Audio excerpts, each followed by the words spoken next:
Time. Okay, so some quick background then, since we're having our first video tutorial, I guess, at our new office that's not quite finished yet for World Freeman Society / my own organization once it gets up and running and our webmaster actually gets some stuff finished up here. But background, I know I discussed at times some of my background with you guys a little bit. But essentially for 12 years now, I think, well, longer actually, I haven't filed income taxes or paid income taxes in 17 years now. I've never been successfully taken to court against Canada Revenue Agency. My philosophy for the longest time was to just stay out of court altogether and never go there. Even if they charged me with something, I figured I'd just ignore it, never go there, not have to worry about it, learn to live invisible from government, and that was the solution to everything.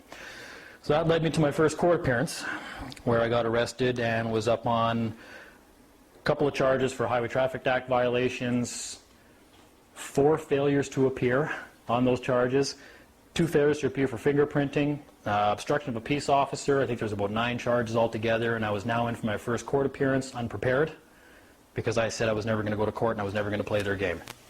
Right? So that led me to a 3-day trial that I called a trial by fire. And I think I'd already known, yeah, I'd known you guys already by then, where I just disappeared for a while and wound up walking out of a courtroom in Brandon after 3 days, a free man.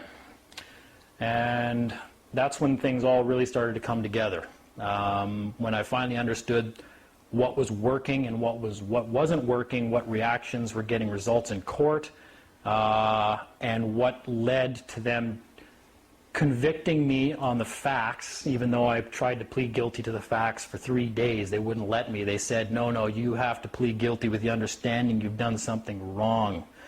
And I said, no. I said, I don't care. I said, even if you guys convict me, I don't care. What do I care if you guys convict me? I haven't done anything wrong. Go ahead. Ooh. You know, after the 3rd day, I started talking like that.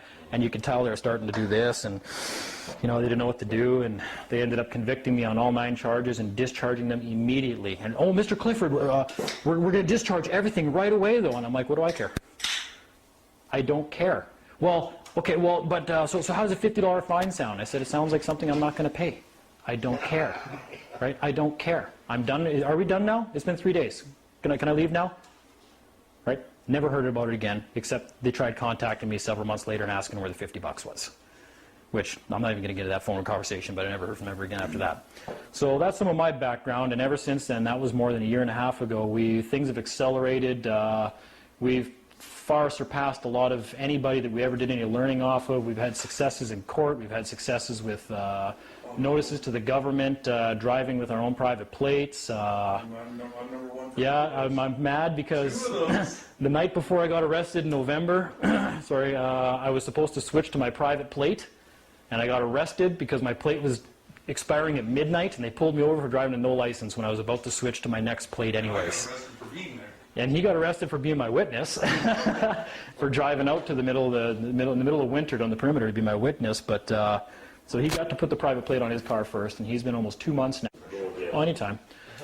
Yeah. So aside from the driver's licenses and you know, I think about almost 2 years ago now, we started sending off the, you know, the new cores everybody's familiar with, that we've at this point basically just abandoned altogether as being completely irrelevant and useless. The only useful part of the new core was the fee schedule. We've gotten into all that kind of stuff, and now we've gotten to the point where we're comfortable that when we're teaching people stuff and sending people into court to do stuff, that they've won, because we're doing it.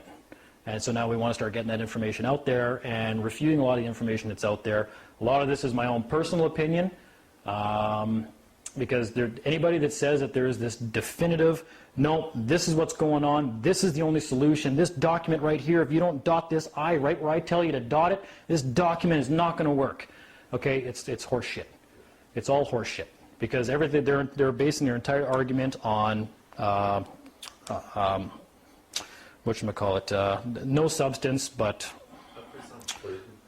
process. Thank you. That's the word I'm thinking of. Sometimes I get a bit of a brain freeze when it comes to that. So they're basing their document on its grammar, instead of what's actually being said, which is what law is. What are you actually saying? What's the substance of your document, right? And one of the problems we found is in the last couple of months when we're trying to teach people this kind of stuff is we're finding that people don't understand because they're not up to speed on the core basics of what's even going on. Everybody's been listening to 800 different gurus on YouTube, Everybody is confused as hell as to what is actually going on. It's very simple. If you're not going to play their game, you don't have to use their rules. You don't have to use their rules. It's more of, well, it's very simple. We'll go right back to basics. Everybody's obviously aware of the fact that we were created by God, wherever you believe that to be, right? So I don't care who you want to, all the ancients of old, the intellectuals have all got together, agreed, something greater than us created us. They gave us inalienable rights. We were given dominion over this planet. It's ours, man.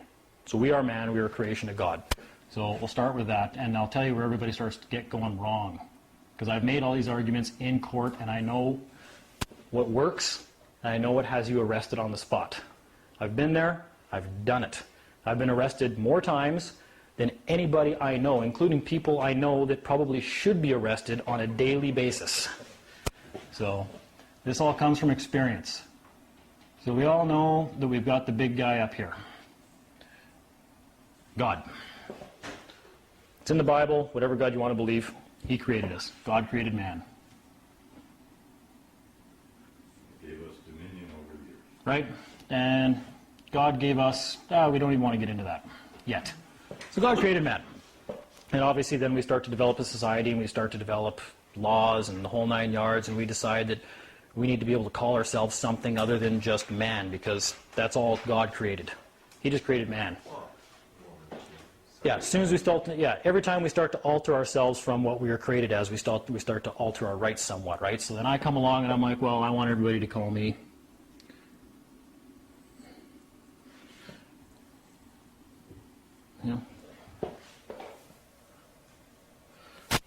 my parents said, well, we want to name our son Dean, and he's of the Clifford family, so we're going to call him Dean Clifford. And they file the particulars of a live birth with the government, and the government sends them back this receipt that we call a birth certificate, and it's got this name on it.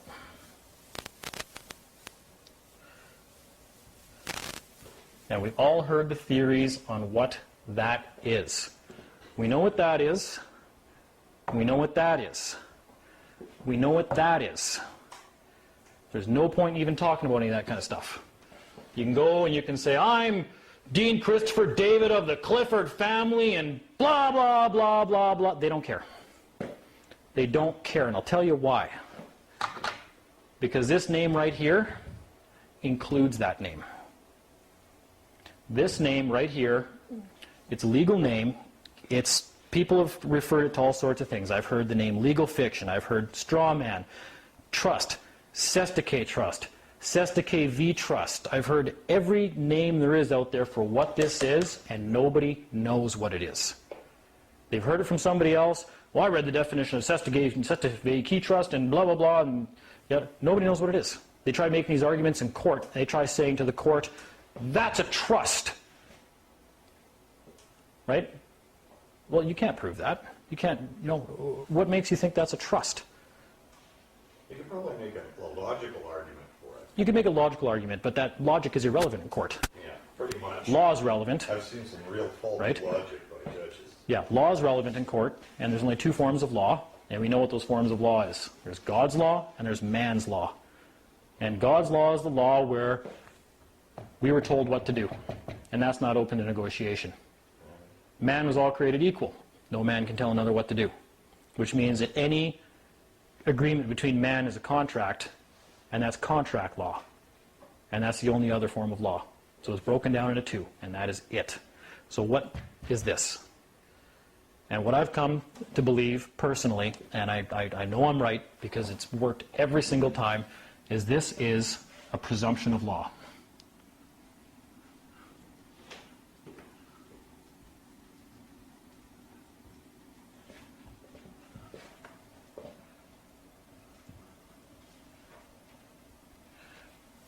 Now, most people think that when you say the word straw man, they actually think it's this real legal identity that's defined and has some account file somewhere with the government, and it exists, and it's this one specific little thing that was created, and they can positively identify it.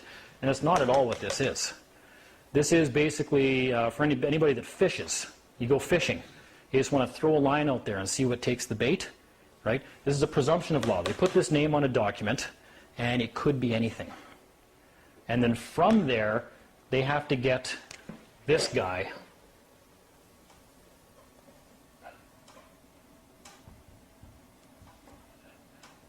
to fit himself into their presumption. And that presumption is that you're bound by one of their statutes that regulates you, which is a contract, right? So this name could be anything. This name is a person. This is a person. I've heard people say, I'm not a person because a person defined in that act is this and this and this and this. Well, you only sound like an idiot when you say you're not a person. Of course you're a person. But they redefine the word person within their own act.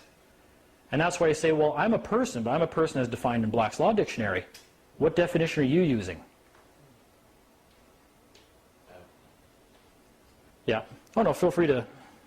Just a person, like, if you actually look back at the I know. ancient ancestry of the word Persona, the whole nine yards. it comes from the Greek. The problem is as society evolves, we've all come to call ourselves persons, right? Right, so it's Yeah. the evolution of language. We act in the capacity of a... Nowadays, Yeah. We do use it like that. We act in the capacity of a person. We can go back to ancient laws about where they say, well, it comes from the Latin persona and this and that, and well, I'm not a person and this and that, right? That's actually, it's an irrelevant argument. It's really irrelevant. That's why people are losing in court, just saying, I'm not a person. But that's where they screw us in the courts, because everyone's operating by the more modern definition, that the law society is working by the old definition. Yeah. If you're a person, you're a personage, you've taken an oath of fealty, or you've entered into contract. Yeah.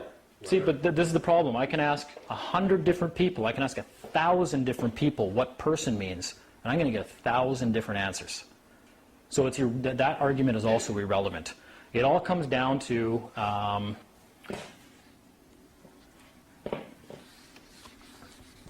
and here's the problem. Well, it's a presumption of law that all parties involved know what they're talking about. It's a presumption of law in the terms of, and I'm trying to think of the best way to describe this because I'm not used to dealing with this. It's a presumption of law in courts deal in presumptions that until rebutted stand. So if they make this term generic enough, it could mean anything. So any presumption will go. Any presumption. Because they operate on presumptions. And they need you to not rebut those presumptions. That's right. Yes. So most of them are unstated. Yeah. And you rebut. Yeah, so we all know that the man, is, and then when I take it from my own name, I've capitalized it, and it's capitis diminutio minima, and then they take my family name away and they capitalize my family name only, and it's capitis diminutia media. That's a medium loss of rights. And then they create this all capital letter name that if I agree to accommodate that name, it's capitis diminutia maxima, and it's a complete loss of rights. And you can't make those arguments in court, right? If you look on bail and recognizance like forms, Yep. they have each different type in the different areas. Yeah, it's a presumption of law, so anything fits into that. You could fit into this presumption of law. It encompasses everything. So from there, you have to start and you have to work backwards and remove the presumptions, is the way you have to work in this in court, right? And they have to, once you rebut presumptions, it's a presumption of law. Yeah. Or refute their unstated Yeah, claims. but the thing is if you start with a presumption of law, then you go on to identify what, so you narrow down the presumption from there.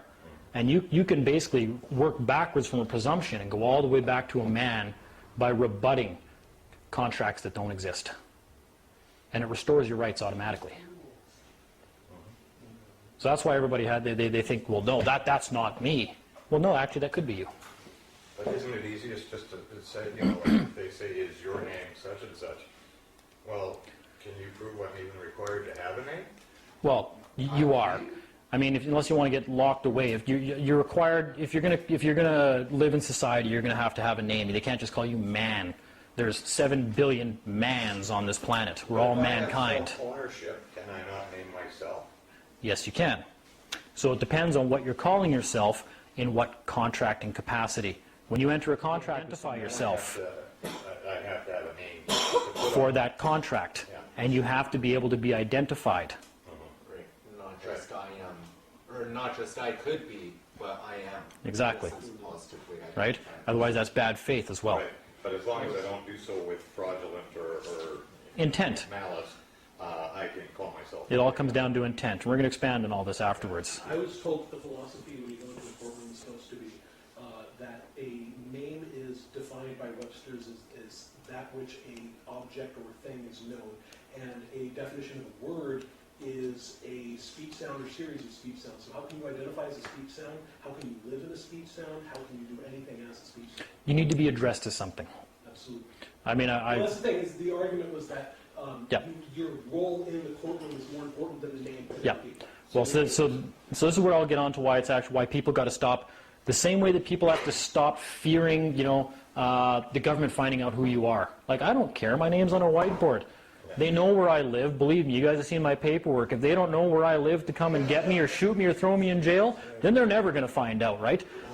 You got to stop fearing them, right? And in order to stop fearing them, you got to stop fearing this name as well. And I'm going to get into the reason why, because you can actually turn it around to your advantage at that point. And that's what we're going to get into, which is the biggest point of everything I'm ever going to make, and that might even have to wait for other days, is the issue of liability. You don't care what name they're calling you. I don't care what name they're calling me. It all comes down to liability. Who's assuming liability for the claims being made, right? And then we get into the other forms of law, which is the contract. Where's the contract? Who's compelling me to perform in this contract? I don't care what you're calling me. But you got to provide the evidence that I've been compelled to perform in this name in a contract somewhere. Call me whatever you want, really, because ultimately my name is just 3 letters long, man. Anything after that is just a construct. It's a fiction. Everything after that is a fiction. Whether it's whether it's Dean, all capital only Clifford, those are all constructs. They're just different versions of me for different purposes. And we can't be scared of any of them. We just got to learn how to master them all, which we can do because we're men. We're full unlimited liability. We create our own destinies. We do whatever we want. We take control of things. We're full liability. And you got to learn to actually just to start to pilot this stuff and use it, and say, yeah, you got that, yeah, you got it right. That's me. What's it to you? Right? Instead of no, that's not my name. I'm not a person. Right? You can use the legal. You can use the argument. Well, do you want the legal person or do you want the man? Right? The only reason that works is because what you've done now is you've differentiated the fact that there is a difference between the two names. And you'd introduce a new party. That also, but even that could be, well, you're all just one same party. But the whole point is once you basically separate separate the name. So now there's, you've separated this name from that name. Now there's 2 of us, and they only want that name. And that name's now floating out there because you're saying, well, I'm over here, I'm the man, and the legal name is right here. You're distancing yourself from it, but you're not denying that it's you in some capacity, because you can still act in that capacity. And that's why you've heard people go to court and make the argument, well, which capacity do you want me here in? Do you want me here in the capacity of the man, or do you want me here in the capacity of the driver? According to the Highway Traffic Act, do you want me here in the capacity of this, capacity of that? I could be anything you want me to be. Which hat do you want me to wear? Which hat do you want me to wear? Exactly. Because that's all that name is it's a presumption, it's just a broad, it's just something, just to get you there. And then hoping you're not going to know how to make the proper, not arguments, but navigate yourself through the court properly. And that is, well, what binds me to that? You guys are calling me this. What is that bound to? Where's the contract? What obligations am I bound to perform in that? Did I agree to it? Was there valuable consideration? What was I supposed to perform? Was I aware of all the, and that's the rules of contract. Then we get into that kind of stuff, right? So you got to be able to know how to get into that kind of stuff. And we'll get into all that kind of stuff later, but then there's, the talking to the judges, and the judges ordering you around, and ordering the sheriffs and stuff like that. That's all. But the big problem was we wanted to address what the name was. And I don't even tackle the problem of trying to come up with what that name is, because again, that's all it is. It's a presumption. It's a presumption that you are that. And it's a presumption there's a contractual obligation. It's a presumption that you're operating in some capacity, and then you just have to dismantle the presumptions at that point, because that's what the courts operate on, is presumptions, right? So to go further from there, I guess, actually I didn't really have much in the way of a template to work on tonight with this, but okay, where to go from there would be why we're in the problem we're in. And I was speaking with people about this a couple years ago, and it finally sank in about a year and a half ago when we got into the whole trust law issue and the different law forms. And why trust law? Because you've got all these differing levels of law that just have different authorities, different jurisdictions, and different levels of force. And you've got obviously statutory law, which is the lowest inferior form of law there is on the planet, right? It's like it's public servant codes is what I call it, right? If you're a trash collector, Just regulations. it's just there's regulations in all sorts of different forms of law, but statutory law itself is the lowest form of law. It's a bunch of people sitting in a room making Yeah. a law to bounce themselves. Why do they call it public? Well, that's any form of law, but why do they call them public servants? Right? They're servants. Those are the slaves of society. Right? They're supposed to serve everybody. They're the public servants. So statutes are actually public servant codes. It's a criminal code of Canada. It only applies to people that work for the government, agents of government, and they're all public servants. If you make the argument that, for instance, Her Majesty is a public servant. She's not. Okay. Well, hang on. We could get into the argument of which Her Majesty.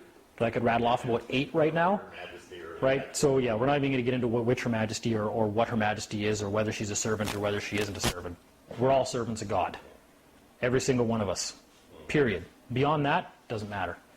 But that's the highest now, okay? Sorry if I have to interject, I have to interject right now. Yep. We're all students of Earth. Okay. Different philosophy on life, but I guess so. it's the same thing, but okay.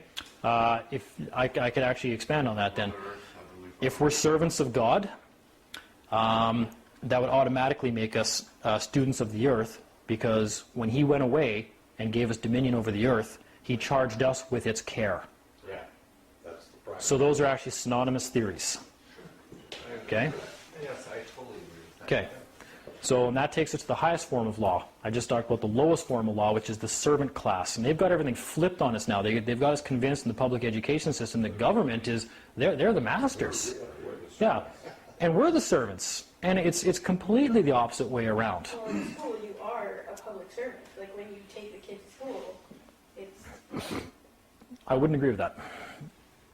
But we won't get into that right now. So why are we in the mess that we're in?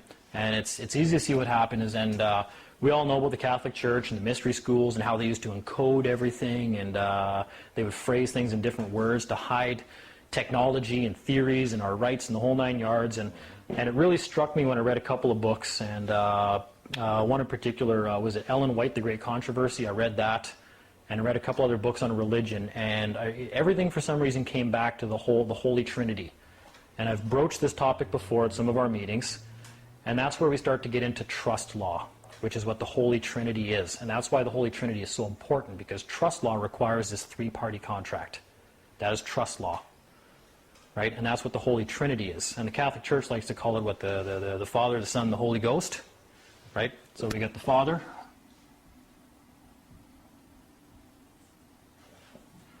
We got the Son.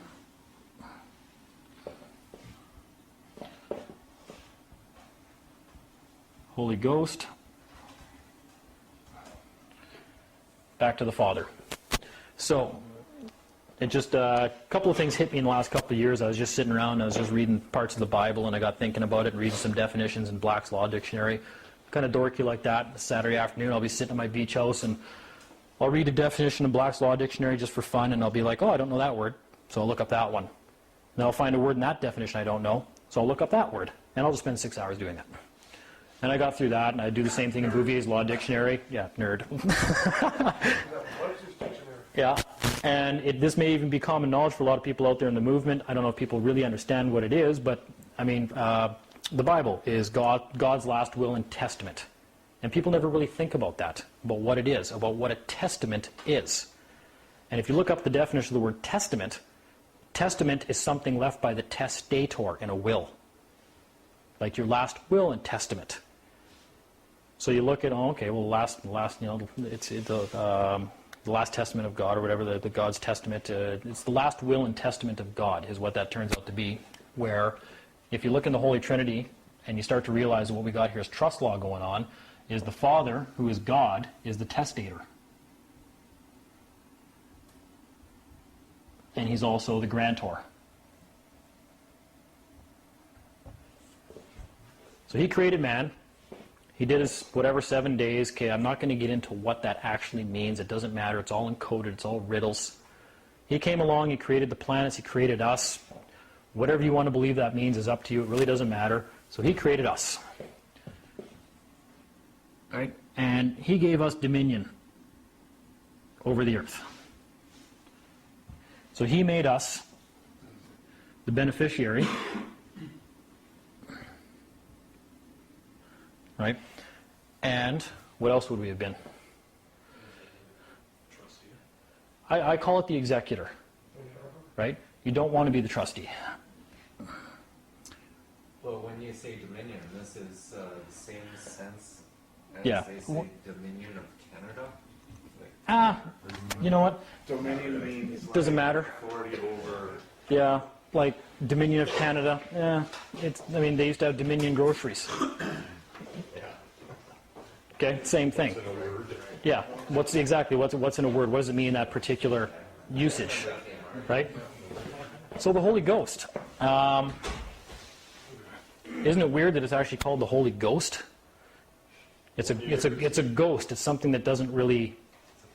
It's a fiction. It doesn't really exist. So they probably changed in trust law. It doesn't exist? No shit, eh? Yeah. Yeah. So we got this legal fiction over here, or Think about it, a ghost is form without substance. it's form without substance, right? But it completes. Well, that's what a legal fiction is. Straight out. That's what a legal fiction is over here. So, trying to think of the proper word to explain that. So, I could explain that better. I'm not going to, because it's been a really long day, and I could get into that more. While we're on the topic of what we're talking about, we're going to take a break in about 10 to 20 minutes. Yeah, that's fine. Yep, safety break. Yep. So in trust law, you got the three parties, and if you've ever read the trust handbook, you know that this isn't a very accurate diagram. In trust law, you've got the executor, you got the beneficiary, and you've got the trustee. The trustee is who holds all the property, right? The trustee is the slave. The trustee.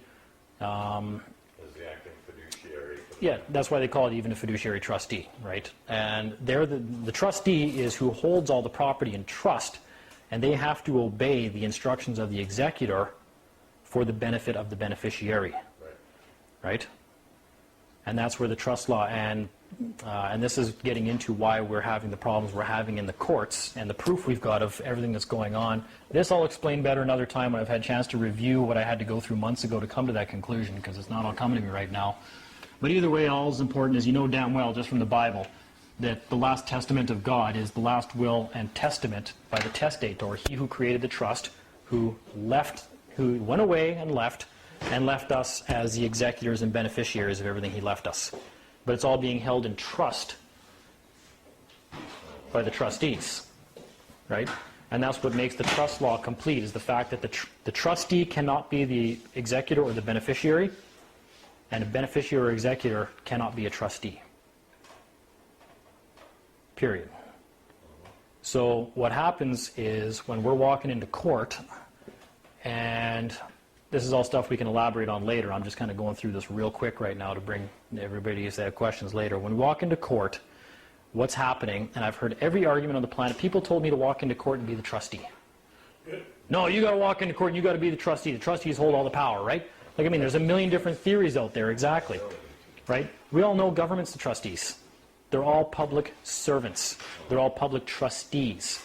Every single one of them. They're all the servants. They're the ones that hold all property for the benefit of the executors and the beneficiaries of all these estates. And I'll get into whatever you want about that later. A prisoner trustee is a prisoner with special privileges. Yeah. Well, if you erred, do they offer you correction as a benefit? Well, I could make a bunch of arguments on that as well, and I don't believe that at all. Is in court, if they've sent you to jail, it's because you were the trustee. and you were being ordered to do something for the benefit of somebody else, because you cannot be the trustee and the beneficiary. If you're ordered to go to jail, it's because somebody else is getting the benefit. So that's a lie that jail is a benefit. And well, no, this here is they call it correctional Because they turn it services. around. Correct, right? There you go. As they're offering a service, we're getting a benefit. Yes, but you're not getting the benefit because you can't, because the trustees take orders. Crime college. Yeah, I know, eh? Yeah, trustees take orders. We got confirmation of that today in court. It was a very simple process. Trustees take their orders from the executor, and it's for the benefit of the beneficiary. I've said that a few times now, but I'm kind of leading that into somewhere. Isn't that what they do in court? So what happens? Positions? They don't really switch. You've never corrected what's going on in the court. When you walked in, it was presumed you're the trustee. And when you went to jail, you went to jail as the trustee. And the whole time the judge was acting as the executor, because the executor is the one in power. The executor orders.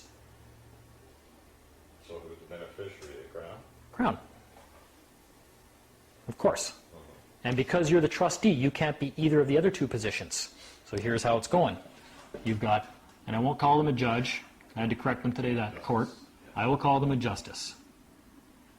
And then you've got Dean over here, who shows up unwittingly answering to the name of the presumption of law that could be anything that turns out to be him when it's all done, because he consented to everything. He didn't rebut anything. So they fit this guy into the mold of the legal fiction. Toss the hat on you and say, Just toss the hat on me, right? Which is the legal fiction that you'll put up. Which is, well, no. And then over here you've got the Crown. it's a hat on your head and you don't bother to take it off. Right. So it's the public. Right. The justice and the Crown are both government. In trust law, that's supposed to be a V, not GAT. Let me just rewrite that real quick. They do have GATs. Gov. In trust law, you can be the trustee. Sorry, my bad. In trust law, you can be the executor or administrator. We'll call it both. Executor / admin. When you walk into a courtroom, who's administrating everything? Who's telling everybody what to do? No, even though people have said, well, the clerk of the court really holds the power. I've heard all these different arguments. It really doesn't matter. The clerk of the court, sure, they follow the paperwork. Ultimately, they're the ones responsible for all this kind of stuff. I mean, I really could care less how the power structure within their system works. I'm going to tell you why things go the way they do in the courtroom, and I've proven this. Because the justice, they're presuming, they've made the presumption, and they're acting under the presumption that the justice is the executor and the administrator of everything that's going on there. And the Crown is coming in as the beneficiary wanting a benefit. Crown is saying, I want something.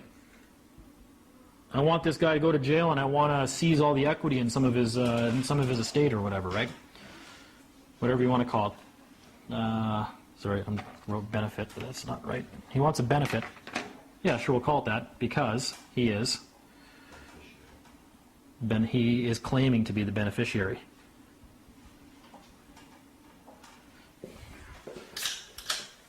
In trust law, you can be both the executor or the administrator, which is the same thing, and the beneficiary. They can be the same party. And that turns out to be the government, because you don't rebut it. And you're left all alone over here. And because they're just filling an office and representing the government. You're sitting over here. The only thing left. And I can tell you right now, when the judge orders you to be taken into custody, if you don't go, you're going to be made to go by the sheriffs. And I'll tell you why, because the trustees, when they're ordered to do something, they frickin' do it. Or you'll be made to do it, because it's the job of the trustee to carry out the instructions of the administrator or the executor, or you are in breach of trust. That's a biggie. And that is it. That is the biggie. The biggie. That's what's happening when you go to court. People are making all these arguments. I'm not a person. I'm not this. I'm not that. This definition says this, and you know, like I've heard it all. I have heard it all. I've even used some of them myself to find myself being hauled away under the orders of this guy right here, right? Even all the way before they even had that. Yeah, even before that, at times, yeah. It all depends.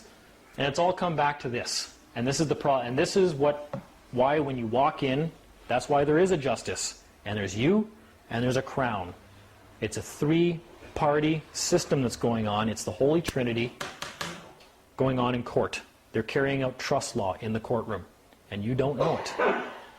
And they're getting you to act as the trustee so that they can fill in both other positions. One of authority and one of beneficiary, which means they win on both counts. Whereas true public servants or public trustees, because that's what they actually are, they're even bonded. And believe me, they don't like being called public trustee. If you want to bring sheriffs into the courtroom, like that, you call a justice a public trustee. And there'll be 4 of them in there before you can blink.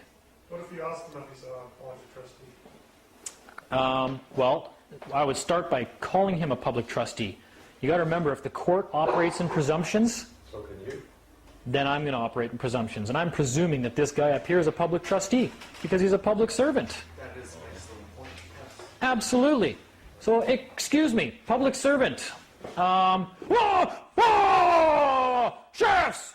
Sheriffs, get in here! We got work! Right? Like that. They do that. It's insane. You in contempt? Yeah, I've seen it. Yeah, you're this close to contempt. Or I just got handcuffed the one time. They didn't even say anything. They just handcuffed me, right? So you know you're doing something right when just saying 2 words make them lose their minds. And why? And this has happened with Marty.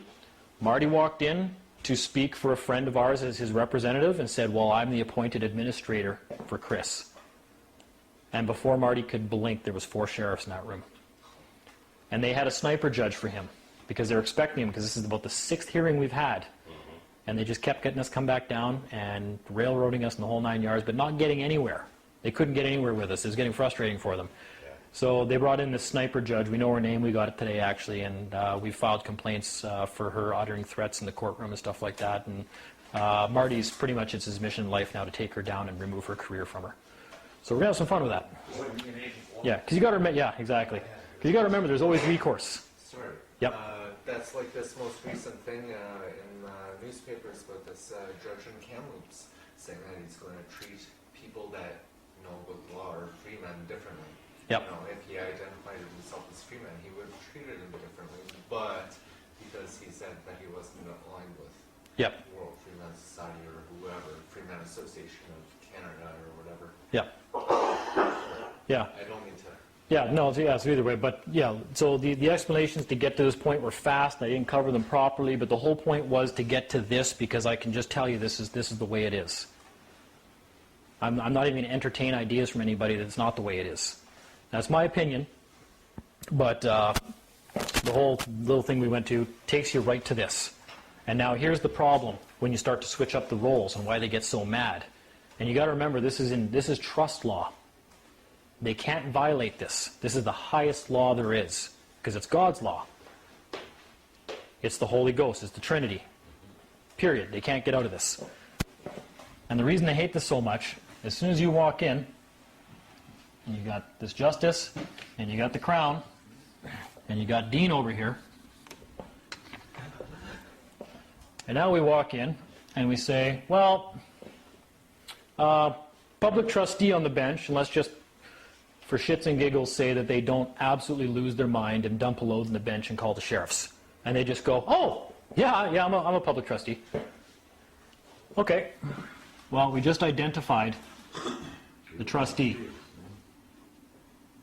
Okay. Now, who's the executor and the beneficiary? Nope. You are. You're both. Always. Even versus the public? Always.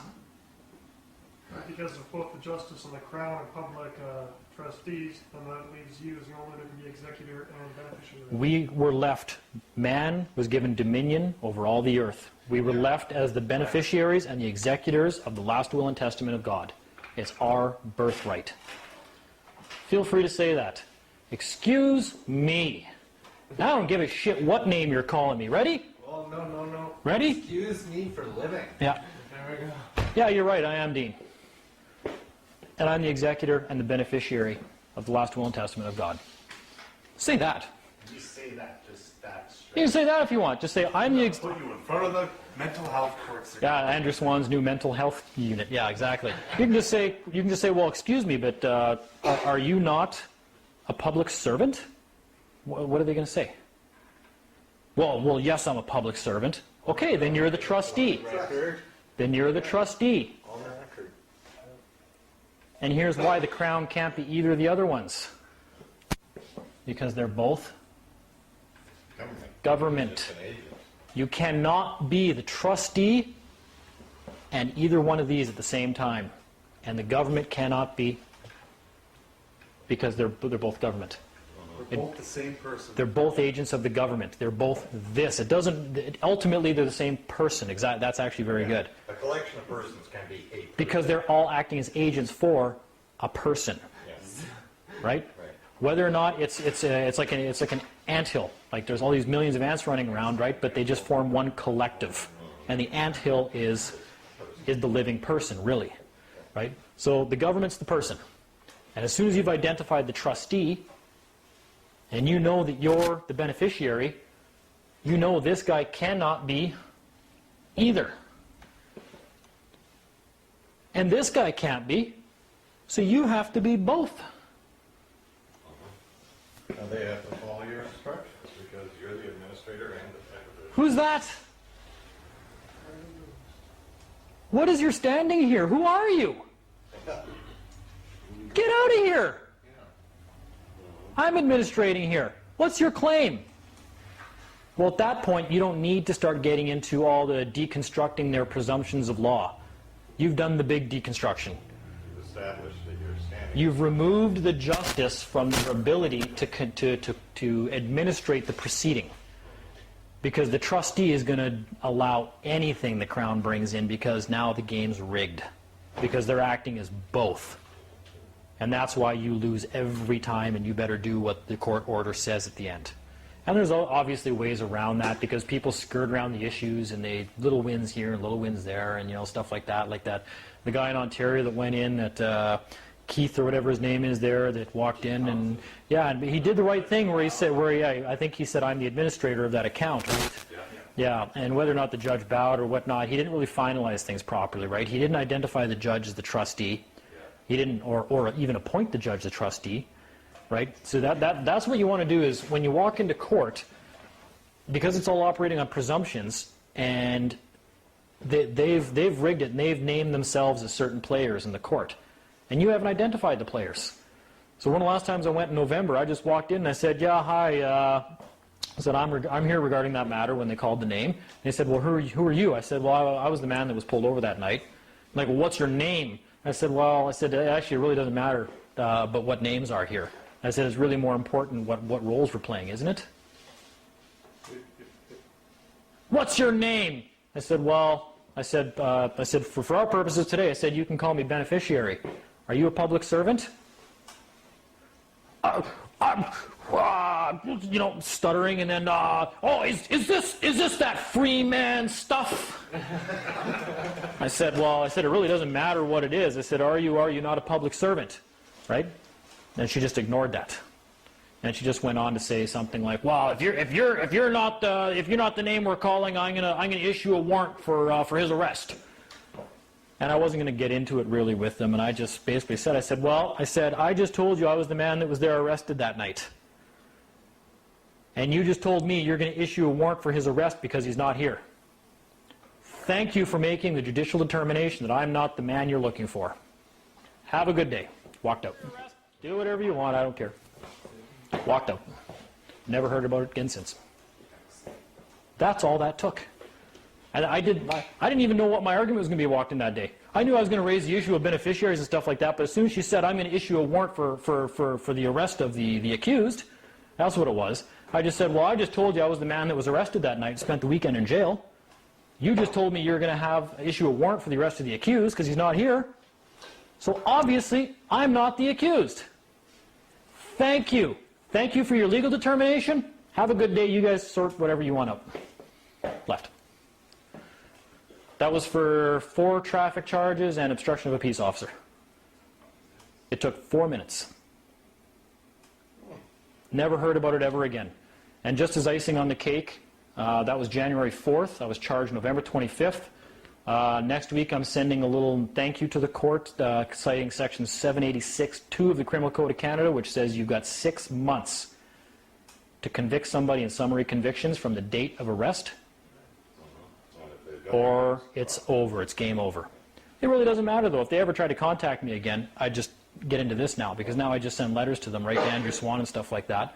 I can get into some of the stuff I've done that I'm never going to go to jail, they're just probably going to shoot me. Oh, hey. Just for common knowledge, for 5 minutes we're going for a safety. Yeah, yeah.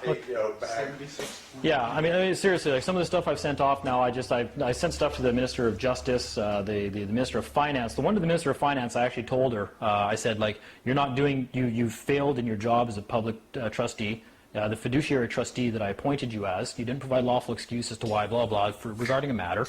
I just said, I'm coming after you. I said, you've committed a breach of trust. I'm coming after you. I'm not going to stop. I'm the executor and the administrator. I ordered the trustee to do something, and she didn't jump. How come the sheriffs didn't walk all over them like they do in court, right? Well, I'm working on that. And I just literally said in the last line, Trevor, he thought that was the funniest thing he's ever read, where I just said, you are going to have to shoot me to make me stop. And rape your girlfriend. Well, that was to Andrew Swan. Yeah. For the record, the Winnipeg City Police about 7 years ago, when I first started getting involved in this kind of stuff, actually kicked in the door to my girlfriend's house and threatened to rape her looking for me. So that was Sergeant Hutter and Sergeant Young. If this goes online, congratulations, you're real men. Love you guys. 110-pound woman at 2 o'clock in the morning in her night robe. Yeah, you guys, heroes. So that really stiffened my resolve, by the way, years ago, and now I don't care anymore. I don't care. I'll meet them head on. I'll meet them in court. I read you guys that letter that went out to the Crown Prosecutor earlier today. It said, there's not going to be a lawyer in court next time. It's going to be me. I'm going to be there in my full commercial liability as an executor and a vision beneficiary. I said, we're going to have a chat in front of the trustee. And I'm looking forward to it. I said, because you're going down. This is the letter that went out. Basically what that said. And like that's the way, you got to let these guys know. I mean, if you walk into the court and you're like, I think I'm somebody told me online I'm the administrator, is that right? Okay, you're getting bailed out in about a month. It's over at that point. That's what happened to Marty. The difference is, and like we should get into some courtroom tactics stuff later on. I want everybody to understand the philosophy here, though, of what the biggest things going on here is. And that's the fact that once you figure out that the courtroom is just this holy trinity, and that the justice, is trying to fill the role and be the player of the administrator, the executor, that automatically makes you the trustee by default. And then the Crown, basically who is the government. So the Crown is, the reason the Crown is a beneficiary is because the Crown is the government. They're one and the same now, right? They're the same entity. So technically the government is both beneficiary and administrator. They're filling both roles. They're just having two different people play both roles in the courtroom. That's all that's going on, but they're one and the same party. That's why the deck is stacked. And then you're sitting over here as the trustee. Doesn't matter what they're calling you. I don't care what they're calling you. You're filling the role of the trustee, but they're not telling you that. I don't give a shit if they call you George and your name is Bob. It is irrelevant. Of course, it kind of makes it seem a little stupid. Well, actually, my name is really Bob, so I don't mean that literally, right? It doesn't matter who you are at that point. If you're the trustee and you filled the role of the trustee, then you're going to be told what to do by this guy. And if you don't, in comes somebody who's not part of the Holy Trinity. He's called the sheriff because he's supposed to make sure that the trustee does their job. And that's why they're the highest authority on the land. You always hear from people, sheriffs are the highest authority on the land. Why? Because they're the ones that hold the trustee accountable if he doesn't do his job, what he's ordered to do. Yep. Can you get the sheriff to arrest the justice? I haven't done that yet. I planned on doing that in January in a City of Winnipeg bylaw violations trial where I was actually... Yeah. I was going to go in and I was going to do that, but then I actually decided that I was going to go in and I was going to try a different tactic, and that was against Marcus Buchart, and I was going to be more honorable and just see where I could get just by dropping hints that I knew what was going on. And City of Winnipeg, you can interrupt me anytime you want for the break, by the way, but the City of Winnipeg was coming after me for bylaw violations on my properties. Now the problem was I know how to deal with that if it's my own personal properties, but the property was held by one of my numbered corporations for business. And so I went through the, well, shit, it's a registered business. I was like, does that mean it's automatically under their jurisdiction? I'm hooped. I'm like, no, wait a minute, that's just a presumption. Just because I went down and filled out some articles of corporations, I'm the one that gave it substance. That doesn't bind me to anything. And I'm like, I still can't go in and basically be the executor and the beneficiary of a corporation. That doesn't make any sense. And I'm like, well, wait a minute. I'm like, what role would the judge want to fill if the trial was against a corporation? You got to remember, a courtroom will make itself whatever it needs to be for the specific moment. So if it's a corporation before it, if you wanted to be the head honcho of a corporation, who would you be? Well, no, actually, we'll get into corporations and people or private citizens after the break. Okay. Go ahead. Okay. So after a safety break. Oh, we are safe for now. Yep. We'll just going to expand on a couple of things I covered before we took a little break there on the fact that the trust law is being carried out in the courtroom here. I'm going to touch a bit on the claim of rights that everybody was big on for a long time, and why they're irrelevant, completely irrelevant. And then we're going to get onto some arrest rolls here that has to do with the trust law as well, so we'll keep on kind of topic with that. But let's get on to people that want to use lawyers in a courtroom. And everybody believes that a lawyer, oh, you use a lawyer, you're contracting with a lawyer, then the lawyer's automatically contracting you. Yep. But even getting a lawyer to get you out on bail after remand. Yeah. Any of these scenarios, right? Everybody's got a mistaken impression of what the lawyer's actually doing, right? Oh, they're all members of the Bar Association, they're all colluding. Well, that part's actually true. But what they're doing is not what everybody thinks they're doing. The lawyer is not contracting you with the court, right? Because they've got all the procedures and their Bar Association nonsense and the whole 9 yards. But what's happening is because they're all colluding together and all members of the Bar Association, whether they know it or not, because they are trained, lawyers are trained, your lawyer is trained that they have to obey the master. They're called the master in court. They bow to the guy. Yeah, in and out. Okay? Who do you bow to? Your master. Your master. If you walk in somewhere and people are bowing to somebody, they're bowing to the guy with the most authority in the room. And who's got the most authority in the room? You. Well, technically we do. But what are they operating on? They're operating on the presumption that the judge is the executor and administrator, because they're bowing to him. He's the top guy. So that's what your lawyer is allowing. Your lawyer is not contesting the fact that you're actually the administrator and the beneficiary. The lawyer is allowing the court to continue on the premise that this guy is the executor and this guy is the beneficiary, which are one and the same anyways. So your lawyer is allowing the court to operate on the presumption that the government is the executor and beneficiary and that you are the trustee. And the lawyer's got no problem doing that, selling you down the river, because he's not the one that's liable. He's making money. You are. That's right. You're the trustee. You're the one that goes to jail when his master orders it, not him. And that's why they're limited liability. Hey, I'm limited liability. You want to go after the full limited liability guy, the guy that's actually going to take the fall here. Go after this guy. So that's what is going on with the lawyers. That's why I've heard the argument, okay, well, I went to court with a lawyer and we won kind of stuff. Okay, like you're one of the 3% of people that actually win in court with a lawyer, even trying to make, well, I made my lawyer put that affidavit in the file, and you know, blah, blah, blah. Like, that's all irrelevant. I'm just going to tell you what's actually going on in the courtroom, and that is that your lawyer, because they're all members of the Bar Association, he does not have your best interests at heart. He has no oath to you, to your best interest, because his oath to the Law Society supersedes that oath, which is a conflict of interest, and which actually kind of, that's your remedy down the road, by the way, if you ever want to go back and say, well, this guy didn't tell me he had a superseding oath, which means that what he allowed to go on in that trial was not consensual. There's no contract, right? And that's a big thing. We could have an entire episode just on no contracts. And that's a fun one. They don't like that. So that's what your lawyer is actually allowing. Your lawyer is allowing the proceeding to continue on the presumption. But wait, that is consent. If you consent to a lawyer, that is consent to the overall procedure. But you didn't get full disclosure. No full disclosure.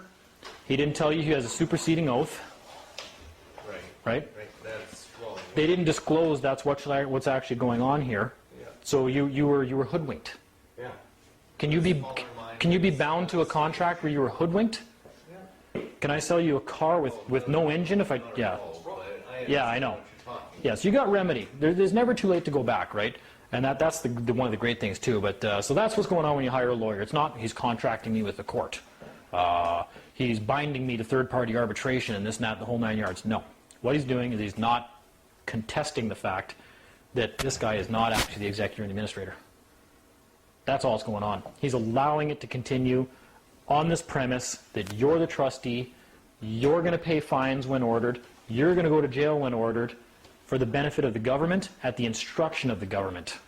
What? Okay, and this here's also the same as if you first time come out and actually say something in writing to, let's say, the DMV. Yep. Like you never had full disclosure to the contract. Yep. You know, like they say that they're offering a license, but social insurance. You are never shown the full insurance. Okay. You are never shown the condition of insurance. And when did you ever? We spoke about this before we were rolling on the cameras. Something else we can talk about another day, even about the fact that it's impossible for it to be a contract between you and government. It's absolutely impossible. We can get into that to another meeting. We've talked the people I did talk to here real quick about that. Everybody knows now why, and yes, it's true. It's impossible for you to have a binding contract with the government. How many lawyers in your estimation actually know that they're perpetuating this little fraud? I like to talk with them about this down at the courts. I'm there frequently. I was there for 7 hours again today. I really don't, I got to spend more time on my actual career that pays the bills, because I spend a lot of time with this one, but they smile a lot. And then suddenly a lot of them don't want to talk to you anymore. They go silent, Dave. Right? So a lot of them know. If they don't know, they suspect, or they have, you know, like a vague comprehension of what's really going on. Judges know. Or they're just robots. Most judges know. I think there's no question about that, because the judges are all picked from lawyers They're the best players in the game. that they know are very aware of what's going on, are comfortable with the idea that they're screwing people, and have no problem committing this fraud against people. And actually, I don't even like to use that word. It's not fraud. There's no such thing as fraud, because you're not contesting it. Right? So I've heard people say, well, that's fraud, or, you know, people have been charged with defrauding court. And cops can lie to obtain consent. Yes. It's not fraud. It's not fraud if you don't know your rights. That's not fraud. Right? I don't even like that word. I tried to, there you go. I try not to use that word even. I let it slip out there. So, Yeah, I was kind of saying it in quotes. yeah. It's like the word, you know, people, you've defrauded this court or something like that, right? And it's like, I've defrauded this court? So I've done the opposite of fraud? Isn't that good? I've removed the fraud from the court. Oh, Right? isn't that a good thing? Yeah, and then, wah! Then you get some of that again, right? You always know when you're right. Because they freak out, right? That's when they lose their minds. Otherwise, they're very calm. They're always like, Sheriff, take this man away, right? He's calm because he knows you don't have a clue and you're screwed. And they're freaking out while you're on the right path. Because that's when they start getting belligerent. And that's one of the clues that you know that they don't know what to do next. They know what to do, believe me. They'll, a lot of times if, like I say, like we have one friend that Marty's been going to court with a couple times now, about 5 times in a row before they finally brought in their sniper judge that every argument Marty brought up, and he wasn't really as prepared as he should have been. And as soon as the sheriffs came, he did the old, I'm not going to jail for this, and sat down kind of thing, right? So, yeah. Whereas I told everybody here the story about I sent a first-time guy, my older brother. He knows a little bit about this, but not much. I sent him into family court for the first time of his life in Alberta. First hearing, we filed an affidavit and a motion for motion to quash in the court. He went down, filed it in the court at 8:30 in the morning. Court was at 2:30 in the afternoon. Went up to the courtroom, had copies for the Crown. They actually used crowns there, I think. It was the weirdest thing for family court. Or no, maybe it was a private lawyer. I can't remember. Either way. So he served, gave it to the lawyer, walked up to the clerk of the court, asked her, he goes, did you guys receive my affidavit earlier today? And she's like, are you this guy? And he's like, yeah, it's me. Oh yes, we got it. He's like, oh, okay, that's kind of weird. So he goes and he sits down. The judge came in, and he basically he just stood up and said, I'm here regarding that matter. That was it. And she, Mr. Clifford, blah, blah, blah, blah, blah, blah. He didn't address the name at all. That's why the name game is absolutely irrelevant. I can prove it. I know it because it happened with my brother. Didn't even address the name. Just said, I'm here regarding that matter. Your name that you've labeled me with, I don't care. I'm here regarding that matter. Mr. Clifford, blah, blah, blah, blah, blah, blah, blah, blah, blah, blah, blah, blah, blah, blah. 5 minutes later, right? And she just looks at him. She's like, how do you wish to proceed? He goes, did you read my affidavit? Well, yes, I read your affidavit, Mr. Clifford. And she's been kind of nice to him, right? And he's like, well, motion to quash. Mr. Clifford! 3 minutes later, and she knew she was just trying to draw him into an argument that was irrelevant. He knows that, because unfortunately, I hate to admit it, he's kind of smart like that sometimes, and I've taught him well. So after about 2.5 minutes of that, she's like, how do you want to proceed? Excuse me, did you read my affidavit? Yes, Mr. Clifford, I read your affidavit. Motion to quash. Mr. Clifford, there's children at stake here. 4 minutes later, he had to interrupt her. He finally said, excuse me, did you or did you not read my affidavit? Yes, Mr. Clifford, I read your affidavit. Motion to quash. Next thing he knows, there's 2 sheriffs coming up on each side of him. Right? He just looks side to side, and Darren's a big guy. He's about 210, 220, I think. He's my height, maybe about an inch taller, and he looks like Razor Ramon from WWF wrestling, you know, like the toothpick kind of guy, like, hey, you know, like I'll take you down kind of stuff. And he looks to the side of him, and there's these 2 sheriffs. They had this thing scripted. They had a guy with an earpiece in the corner waiting for the appropriate time to call the sheriffs in. They were waiting for him. They had it all ready to go. They had the 2 sheriffs there for intimidation. They just slipped in uncalled. And he just I thank God I told him to prepare for that. I said, be prepared for sheriffs. When they walk in, this is what you do. He said, excuse me, are these 2 gentlemen public servants? And right away, her head just went down. And he said there was an awkward silence for about a minute. And even he was like, this is just getting awkward. So finally he just goes, well, it appears they are public servants. So on and for the record, they do not have my consent to touch me. They don't have my consent to intimidate me. I want them to back away from me right now. And they just scurried off to the corner a little bit. And she just looks, and he said she just basically looked up and she just went, how do you want to proceed? He goes, I think my business is done here. He turned around to walk out, and she goes, Mr. Clifford, I can file a something, something, something in your absence. And he turned around, and he just went, and kept walking out. And he said just the look on these 2 sheriffs' faces. When he walked by the one guy who was a half a foot taller than him, the guy was going, looking at the judge, like, tell me to do something. Right? What arguments did he make? Did you read my affidavit? Motion to quash. That was it. The rest was in the affidavit. He didn't have to say a thing in court. That was it. It was about preparation. That's something else we can get to another time. Right? First-time guy, never been in any of these situations before in his life. He never heard about it ever again. They've never contacted him. They never answered the motion. Isn't that kind of weird? 3 times motion to quash. They didn't grant or deny the motion. Just the threats. I can issue a warrant for your arrest in your absence. Yeah, I care. And walked out. That was it. No more summons, no more letters, no more nothing. That was the end of it. And that's all you had to do, right? So, I can't remember why we got in that topic, but that's okay. But that's just how easy this kind of stuff is. So, but what he did was he didn't allow the judge the position of authority, I think is what's going on. They couldn't jockey him in a position. It was even a preliminary hearing where they're trying to set up the players. And I don't think they even got around to that. That's kind of my thinking on that. They didn't even get around to setting up the players of what was going on. He kind of just took control of the situation, just kind of said, well, you read my affidavit, motion to quash? No, okay, well, see you later, bye.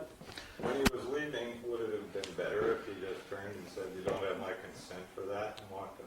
No, I think what he did was better Oh, okay. because it's more, Question is authority. yeah, it is more like, They have to question. who are you? Well, that's true. I don't give a I don't give a shit what. Go ahead. I don't care what you do. Servant, master, it's like, do whatever you want to claim. It's like a little kid. Yeah. We've got about 2 minutes left. Did you have anything else to say about what you were just talking about, this case or whatever? That Oh, not about that one, but just real quick, can we talk about the lawyer stuff? So that's gone. Yeah. About 2 minutes left. Yeah, okay. Up here somewhat, but- Well, we'll briefly cover. We'll do more in a couple of minutes, but we'll do arrest rolls and claim of right real quick. We can do whatever. Yeah. So, because this is the side of the road. A lot of people have a problem with the side of the road. And they think they got to do the old, excuse me, peace officer, did you observe me breach the peace? You know, yada, yada, yada. Actually, what I say. There you go, the whole 9 yards. The problem is if you call them a peace officer, they've got peace officers defined in every different act, in different roles. Right. So they can be a peace officer under the Highway Traffic Act. So are you a peace officer? Yes, I am. He's not going to tell you he's only a peace officer under the Highway Traffic Act in that instance, right? So you're I sunk. believe in lawful definitions. Well, yeah, Operating under a different definition. yeah. That's the whole thing. You got if you guys are going to be doing business side of the road, you got to identify the players right away, right? Yep. So, Totally. so why is it the judge has, or sorry, not the judge. So why is it the police officer has the authority to stop you, question you, and then write up an order and carry it out on the spot? Presumption. Presumption, yes. But why does he have that authority? How could he possibly have that authority? Because we granted it to him. It's delegated to him. We just covered this. Because he's the executive. He's acting as And he's acting as administrator. he's acting as administrator and beneficiary of the trust on the spot. And you're the trustee, and you're not doing what he told you to do. That's your first court He's appearance. making the presumption that you're the trustee. Right on the side of the road. So you got a cop that pulls you over, and that's the arrest rolls right here, because people wanted to talk about that when we got back. The arrest rolls when you get pulled over. And people are, I even did that one time. Excuse me, are you a peace officer? And the guy's like, yeah, I'm a peace officer. I'm like, all right, well, what's your claim against me? He's like, I don't need a claim against you. And I was like, well, blah, blah, blah, and I got kind of mad about that, right? And the guy, but he was right. He was absolutely right. He's the executor. He's acting as the executor, and I didn't remove that from him, right? I got a friend that calls that stripping titles. And they understand this? Yes, they know this. Okay, they do. Absolutely, and This is a whole new lesson, though. this is a whole new lesson. So we'll get into that another time. But that's basically what's happening at the side of the road. Is you've heard people, you've heard people say it before. So we can further explain that about you're holding court at the side of the road. People used to tell me that 5 years ago. I'm like, what are you talking about? We're not holding court at the side of the road, right? Well, in trust law, you are, because court is any administrative proceeding where the 3 parties are present, and they are. Yeah. He's the Crown and Because he's 2 of them, and you're the trustee. That makes your next appointment the appellate court. Well, then they just railroad you through from there. They just continue on with the presumption from there. They make it more formal. They add more players, right? That's an excellent more other people having section. to get Yeah. paid. So we'll get into that another time. But what you would do in that situation, because then it gets to be fun.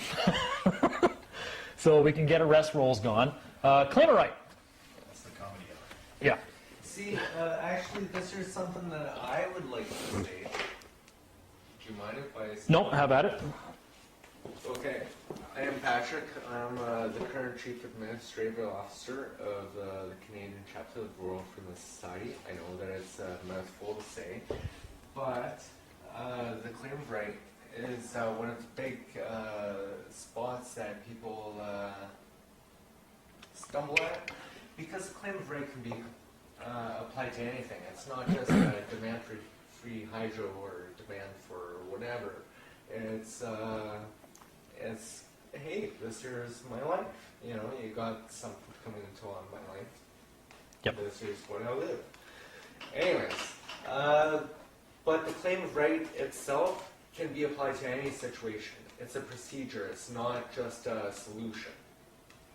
So you've got to open up negotiations. You've got to say, hey, this is what I believe. Do you believe something else? And you don't. And these are things that can be entered into legal proceedings if you want to take it to commercial. Part of contract. Yes. Yep. So that's all I wanted to say. Okay. Because the claim of right is really confusing for some. It is. So the premise of the claim of right, for people who don't know what that is that people have written up 100-page documents where they've gone through and they've decided, I want to let the government know all the rights that I have. I want them to let them know that if I want to walk out in my yard and cut my grass to 1.5 inches, I can do that. And they think that they got to write these giant, thick documents up. Oh man, if I don't get that one in there, I don't have the right to do that either, right? Okay, the problem with that is, why don't we turn that around? If you want to do a claim of right, the claim of right you should be sending to the government should be one line long. Okay, but wait. Okay, well, hang on. The claim of right is also a legal defense. It can be, but I'll get into what would be a better legal defense than the claim of right. The claim of right you should be sending to the government is one line long. Provide proof of claim for something that you're alleging I cannot do. Perfect. One. I bet you cannot fly. Yeah, we came up with that. I got looking at these documents. I'm like, oh my God, like this guy's got his right to shave his beard after 2 days on this document. Like, they're not saying we don't have these rights. No one's ever said we don't have these rights. That's not what the problem in court is. It's not that we don't have rights. And if you want to establish your rights if you think that you need that needs to be necessary, then the only argument you need to make as government is, I'm going to give you 21 days to send proof that I'm not allowed to do something. Guess what? If they don't send you a reply, then I guess other than not harming somebody, you can do what we already know. Anything you want. That alleviates the need for all that nonsense. So we just turned that right around on them. And then I decided after that, I'm like, well, instead of even sending that, let's just go a couple steps further with that. We can get into that in another thing altogether, but yeah. Sorry, I didn't mean to drag you Yep. off. No, it's all good. But so instead of the claim of right, you can narrow down what a claim of right is. And I've talked with a number of people here. And that's basically that I think the fee schedule was the most important part of the claim of right. Now, it's not a claim of right. That's a contract offer. Right? Now, the theory on this, and it's completely correct, is that your rights have a price attached to them, whatever you think that they are. So you can consider, and I like to use the car lot approach on this one because it helps people understand how to negotiate with the government. It's not even a negotiation. I don't even use that word anymore. It's not a negotiation, right? Your offers are non-negotiable. And this is why.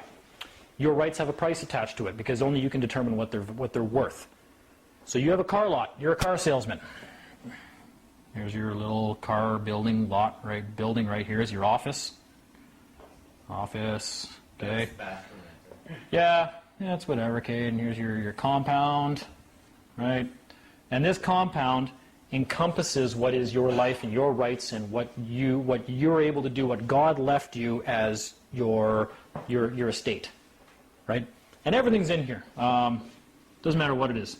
Every right is like a car. So you got all these little cars over here. I don't care if they're Pintos.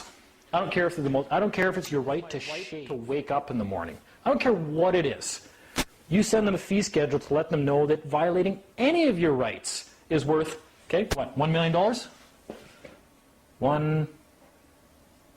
million. Okay? Now you got, so all your rights could fill this car lot if it's just, your rights are imaginary car lot. So what you're saying to the government is, you're not negotiating at all. You want the government to know that when they come onto your car lot and they purchase a car, your price is clearly listed on the windshield, and it's $1 million. And it's non-negotiable. At that point, it's their choice if they want to buy the car or not. And if they want to buy the car and kick your teeth in, then they're going to pay your price. And it's their choice at that point, and that's contract law. Because you've given them notice in advance that that is what your rights are. And if you don't like my prices, then don't buy cars from me. And that should be your attitude with the government.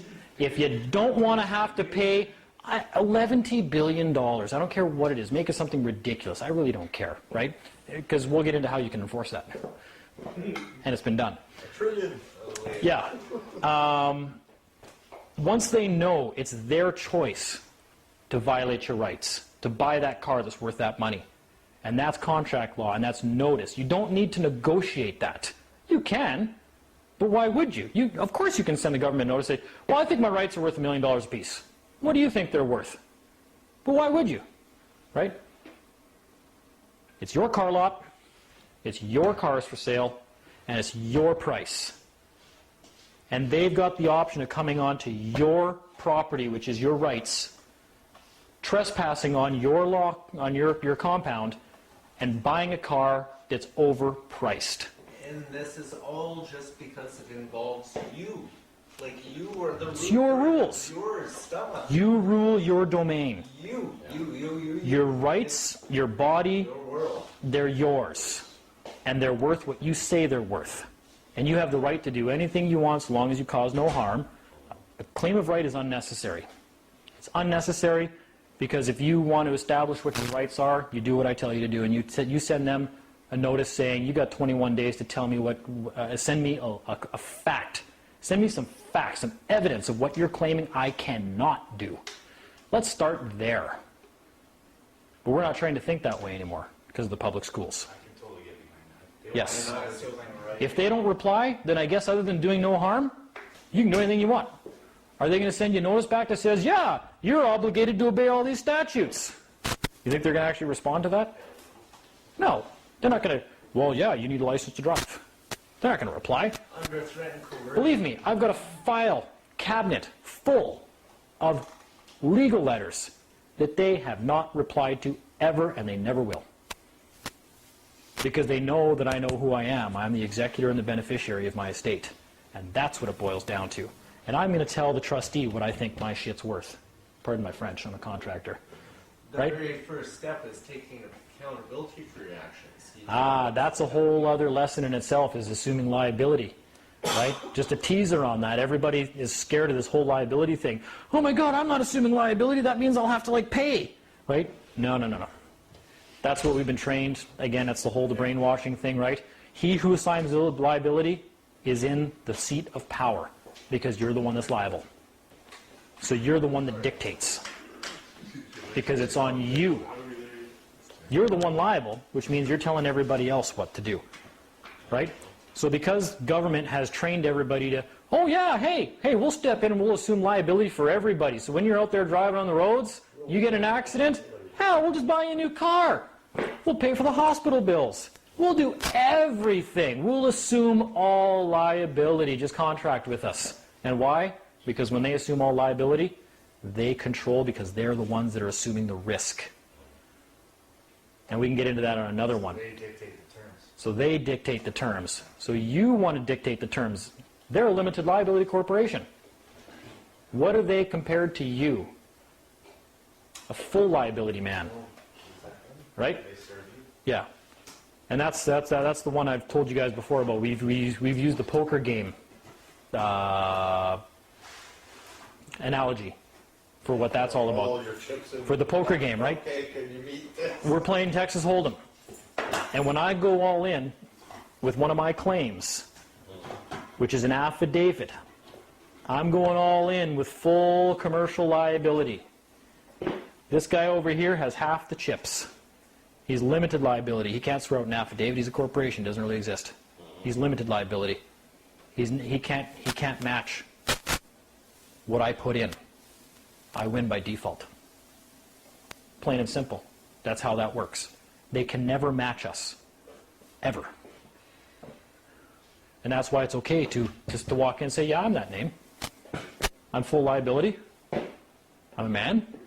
All my rights are intact. And I'm the heir and executor of these proceedings.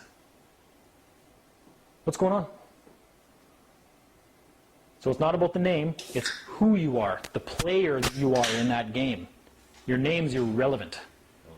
But they want you to think it's all about the name. That's probably why half that disinformation's out there. Absolutely. And there's a lot of disinfo. Yep. So people are playing hockey, and there's all these players out there, and they all got names on their jerseys. What's important? The name on the jersey, or what position they're playing? The number. Yeah. Their position. What player are they? Are you center? Are you defense? You know, what are you? Oh, he's John. Well, what does that tell me? It doesn't tell me anything. What actual function does he carry out on that hockey arena? Think of this when you're on board Yeah. a ship. John doesn't tell me anything. Yeah, there you go, captain. Well, who's that guy? Oh, that's Fred. Well, who the hell's Fred? Well, he's the captain. Oh, that's who he is. Well, I don't even care if his name's Fred. I just wanted to know that he was the captain. Captain, he's running the show. Because now I know what role he's playing. And that sets the stage for your conduct with that individual. Not his name, the role he's playing. That's very important, fundamental. Oh, absolutely. And who's doing that in court? Nobody. They're walking in and saying, I'm not that name, I'm this name. And they're saying, I don't give a shit what name you are. Still the trustee. Because you're the trustee. So that's like a straw man argument they use against you. Pretty much. And that's why people are losing every day using those arguments and going to jail. Yeah. Because the name is irrelevant. They want you to think it's about the name. Because ultimately, your name is man. Beyond that, doesn't matter. And if you're a man, you are the beneficiary and executor. Plain and simple. That's one heck of a lesson. Yeah, no kidding, man. Right there. That's just the beginning. So yeah, maybe we'll end this. So we'll end it there. Many, Exactly what you're saying. yeah, many more to come. Hopefully, like I say, that was once people kind of wrap their head around that and they see the truth of it. The possibilities from there they just explode in your mind, and you start to realize who you actually are. You've probably heard people talk about that before. Once you understand who you are, blah blah blah. But then they go off on a straw man argument. Right? That didn't make sense to me. Right. Know who you are. Well, what Yeah. does that mean? Is that some new age Yeah. shit? What are you saying? You got to know what role you're here to play. Yeah. That's what's important. Yeah? Does it matter what you call the king chess piece on the board? Oh, I named that one Frank. Oh. Well, what does Frank do? Well, he's the king. Oh. Well, think of it this way. Well, that changes things. It's like that Humpty Dumpty quote where it's like all that matters is who is master and who is servant. The roles.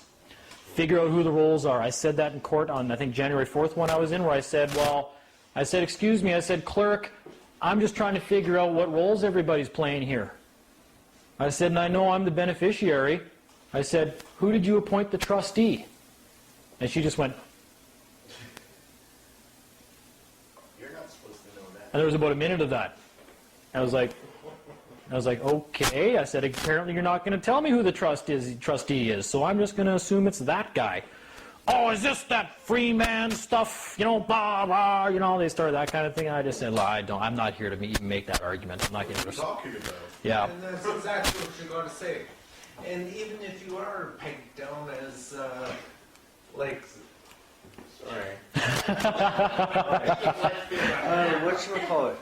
whatchamacallit, this Freeman philosophy or this Freeman group or this Freeman association or whatever, we're all like spiritual beings. Like we all discover our own lessons on our own or whatever. Yeah. You don't have to identify with it. And if some judge is going to come down on you because you identify with these Freeman philosophies, or That's an attempt. That's an attempt to humiliate you and ridicule you, to make your to make your argument seem like, oh, you're one of those guys, you know, like Violation. it's The Bill of Rights and the Charter of Rights is no discrimination for beliefs or association, blah, blah, blah. statutes. What do I care? That's public servant codes. That's irrelevant. That's for trustees to follow. Yeah. I'm not a trustee, so I could care less what the Criminal Code of Canada says. Actually, that's something else that we could get onto in Another time, yeah. installment is the role of enforcement officers as to whether or not they can be witnesses, Yes. because they're supposed to be neutral in the whole scheme. Yeah, they serve a different capacity. So we haven't really even fully explored that one yet. Yeah, but talking to sheriffs, I'm in the courthouse quite a bit, believe me. And I just like to walk up to sheriffs and I'm like, so how do you like being a sheriff? You know, and they'll be like, oh, you know, it's pretty good. And he goes, we don't get to carry guns. And I'm like, yeah, but law's not really about who carries the biggest gun, is it? And they're like, no, it's not. And they smile and they know, eh? And I'm like, because you guys are the highest authority on the land, right? And I say, do cops even know that? And they're like, no, I don't think they know that. I said, it sucks you guys are paid less than them because, you know, considering you guys are the highest authority on the land, you should be paid more than anybody because you got more jurisdiction than them. And they smile. They know exactly. They know exactly. They're taught all about human rights and this stuff. They know it's... I had a really good chat with the in court one day. Yeah, and a lot of them are nice guys. Yeah, I actually asked where do you find out your man what rules act and the Sheriff's Act? But that stuff, like, but this, it's like, goes all the way back to like all this other stuff, and that just basically explains certain things that we have that we Yeah. don't do anymore, but we still can do. Exactly. We just don't. Okay, so I guess, I don't know, even if people are still rolling, that sums up the first one here. And like I say, every meeting hopefully will continue to bring people up to speed more and more on what we're doing. Frequency schedule on this. I'm hoping to be back for next Tuesday, and I'd like